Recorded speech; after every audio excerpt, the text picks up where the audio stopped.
If you were to start out in business like all over again now, what do you think you would do? Knowing what you know now, what would you do? The jewellery business in the 80s, at the best possible time, we had Margaret Thatcher running things, who was the best prime minister we've ever had. She makes everybody that's come after her look sort of pretty second rate. And I was fortunate enough to meet her a few times. She was my hero. But she made business, she made, the whole, she gave business an opportunity. She realised the importance of business because, if people are out buying things in the shops, then, they give jobs to people and those people are earning money, they spend money. It's a correlation. The most important thing are actually in an economy is the shops, people buying things. That fuels the economy. And we're not getting that now. But I was in the right business at the right time. I then went into the health club business when there was no competition. That was at the right time. I then went online in 2001 when it was unfashionable, built a business, 25 million turnover. So I was in the businesses at the right time. I got out at the right time. Not that I chose to get out of my first business, but so I would go into something that was unfashionable, not a business that everybody feels is a panacea and just follow people like sheep. I always feel that you should be doing something where there isn't the competition. I mean, when we started online, it cost us pay-per-clicks to sell an eternity ring, £3 to pay-per-clicks to sell a £200 eternity ring.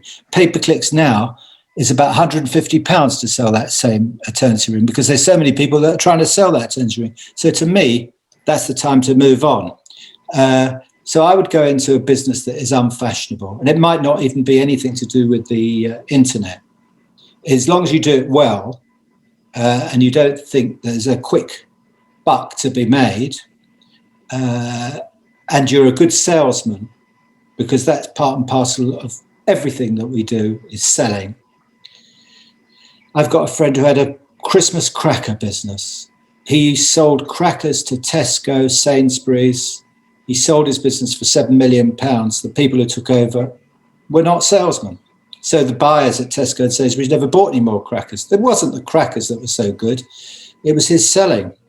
There's another guy who sold his business selling hangers to Marks and Spencer's for £85 million. He sold his business to the management. I mean, there's nothing sexy about hangers. But again, he was a salesman and he knew how to sell his product. I built my business, the world's largest jewellers, with profits of £125 million, which was in 1991 is the equivalent of £1 billion profit. There's not a lot of retailers that are making £1 billion profit today. I don't know of any. But that was done on marketing. I was selling. And I always instilled that into the managers. Sell, sell, sell. And we put them on massive incentive schemes, which was unheard of in those days. We even had our van drivers on incentive schemes to save, to get, to drive at a certain speed. So they use less petrol and stuff like that. Everybody was incentivized. Comment you made on a Facebook post, which I thought was quite interesting, that Philip Green admitted that 50% of the profits from Topshop were from costume jewellery. Well, I known Philip for years. Not a fan, I'd be the first one to say, because I believe that, a retail business needs love and care, and it needs investment the whole time. He's an asset stripper. VHS and Topshop were ruined because they didn't have the oxygen of money. All the money went to him. So that is a terrible indictment. But nevertheless, I've always known him. And it was funny enough, the day of my daughter's wedding at the Dorchester Hotel, and he was living there.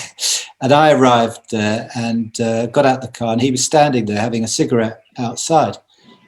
And he said to me that 50% of my profit from Topshop comes from costume jewellery.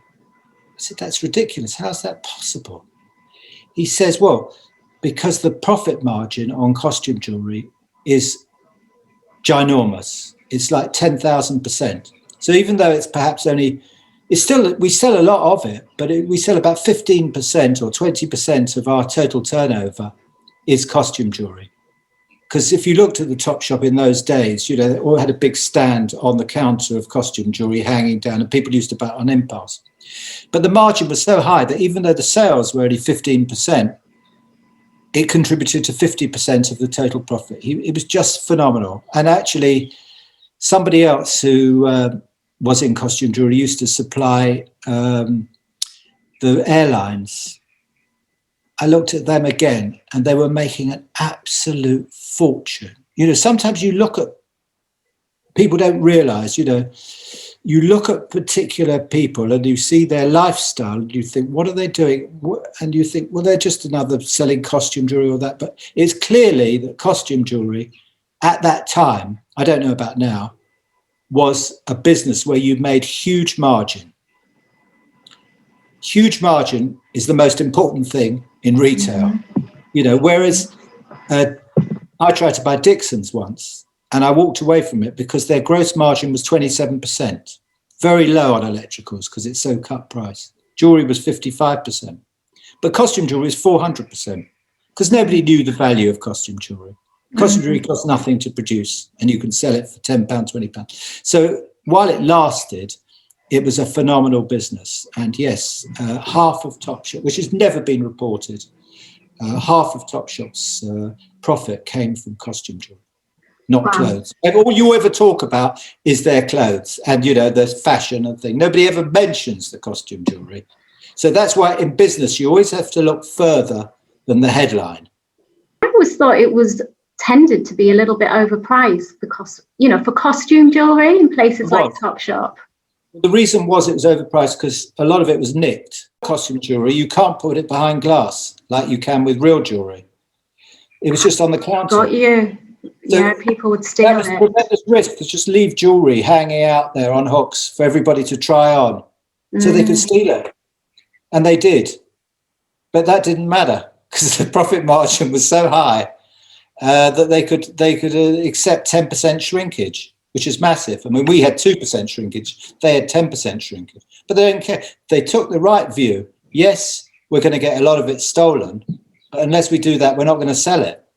So you've got to be objective.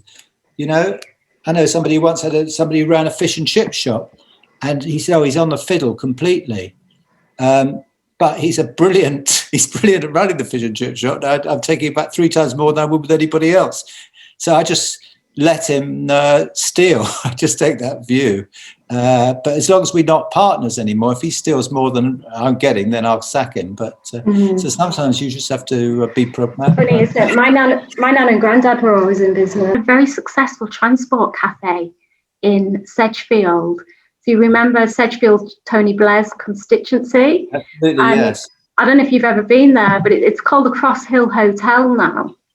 And it's a nice hotel on the green.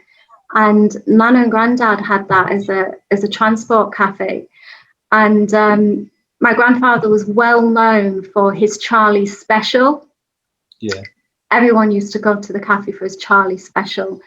Now, I remember him admitting to me one day, he said there was nothing special about it. He said, so basically Charlie special was a full English breakfast. Yeah. And he said, I just used to put it on a bigger plate. And I'd bulk it out with, he's a Yorkshire man, and I'd bulk it out with beans. Maybe put an extra rasher of bacon on there. So people thought they were actually, I'm probably going a little bit off track here. People thought they were actually getting a lot more than they were. But the reason I mentioned my grandfather, because I remember they had a pinball machine in the cafe. And I remember him saying to me that was a little gold mine, the money they used to take from that machine. Yeah, I know a lot of these restaurants, you know, fish and chip places like that. And I knew this guy who used to sell flowers in Covent Garden. He had more money than he used to bring out these wads of notes, £50 notes, stuff like that. Yeah. But it's interesting what you're saying about that he's bulking out the plate with baked beans because, you know, we used to sell diamond rings with illusion settings that made the diamond a lot bigger than it was because it had a bit of white gold cut up round the setting. And Alan Sugar always used to say a mug's eyeful with his computers, you know.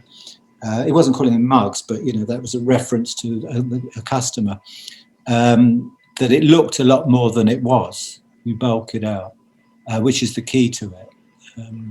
So that applies to baked beans as it does to computers, to diamond rings.